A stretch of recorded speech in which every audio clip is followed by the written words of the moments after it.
Hey guys, Girl on a Roof here, and I am on a roof this afternoon taking a look at a leak that a client is having, and it's pretty common, so I thought I would just share it with you guys. These pipe jacks that come out of your house is what ventilate your plumbing. And in this particular case, especially here, because there's two so close together, obviously you have a section here, about 4 inches here, 5 inches here, where there's no shingle for it to seal next to. So over time, as your roof gets older and starts to weather, you'll lose your seal, and that's exactly what's happened here. And so they're leaking right here around their pipe boots. As you can see here, that nail's rusted, so that tells me they've been getting water in there for a bit. It's starting to come through. Same thing on this side.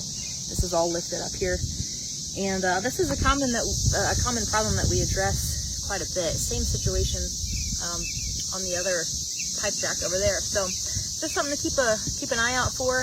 Typically when one of your pipe jacks are leaking, it's going to leak into a bathroom area. So yeah, just a little tip today. And aren't these cicadas beautiful? Look at this. Hear them singing. See you guys.